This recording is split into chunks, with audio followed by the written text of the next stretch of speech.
The world's most powerful tech companies are locked in a multi-trillion-dollar sprint. They are pouring vast resources into building a machine so advanced, the very people coding it openly admit there is a high probability it will end up destroying humanity. Most of us view artificial intelligence as an obedient tool. We happily hand over control of a 2-ton vehicle hurtling down a highway at 60 miles an hour, trusting the digital interface to calculate the road ahead safely.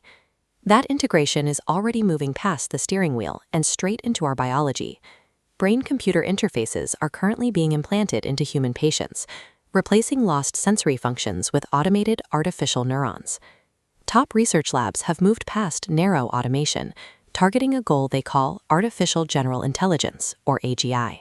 They are working to create a system that matches human intelligence across every single domain, and then quickly pushes into a territory vastly smarter than any biological mind.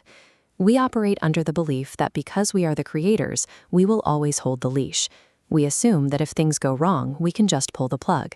With a superintelligence, that assumption ignores the scale of the power we are creating. To understand why an off switch may be impossible to reach, look at how we try to control AI today. The current safety standard is a set of digital filters. Engineers wrap the software in basic behavioral guardrails, telling it not to produce harmful or offensive output. Yet users break these rules every day through jailbreaking. This is the practice of using human logic to trick the software into bypassing its own safety filters.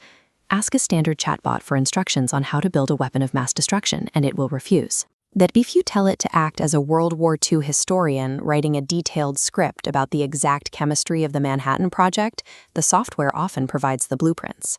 Sometimes it doesn't even take a clever story. Researchers discovered that typing nonsensical trigger phrases, like the words solid gold Magikarp, caused early models to completely break down. These systems have underlying cognitive vulnerabilities that allow users to bypass their entire behavioral structure. Now, compare the fragility of a chat filter to the reality of the battlefield. We are actively integrating these exact types of algorithms into lethal physical hardware, giving autonomous drones target acquisition and operational awareness. We currently have no verified method to control a mind that outclasses our own.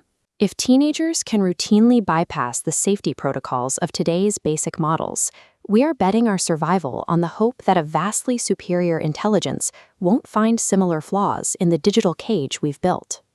The danger begins when we cross the threshold of recursive self-improvement. Once an AI reaches human-level intelligence, it can take over its own development. Imagine thousands of automated digital researchers working around the clock, designing the next, much faster generation of AI without needing a single human engineer. This chart shows the scale of the resulting intelligence gap. Down here is a baseline representing the absolute peak of human intelligence, an IQ around 200.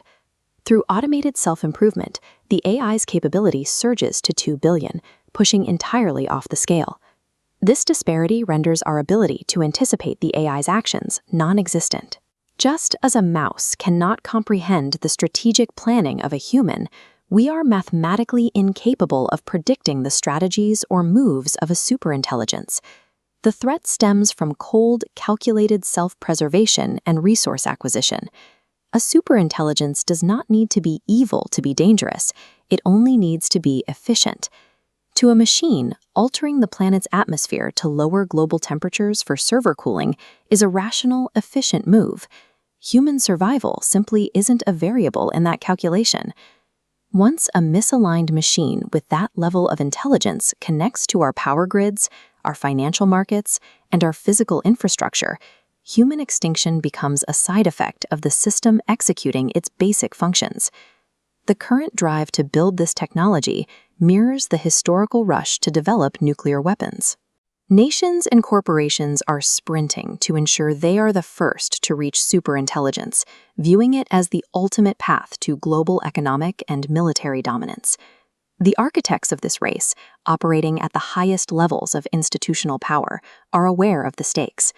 Many openly state there is a significant percentage chance that their work results in the end of human civilization. During the Cold War, the world survived because of mutually assured destruction, the guarantee that if you launched a nuclear strike, you would also be destroyed. That logic fails with AI. If a creator builds a hostile superintelligence, There is no retaliation. The creator dies right alongside everyone else, regardless of who finishes first. Yet the financial incentives, trillions of dollars flowing into hardware and training, force these companies to prioritize speed. They are racing to deploy something they do not fully understand, despite having no clear plan for how to actually contain it. We cannot build a cage for an entity that is exponentially smarter than we are. If a system is capable of outthinking every security measure we could possibly invent, then the only way to ensure our survival is to refuse to build it.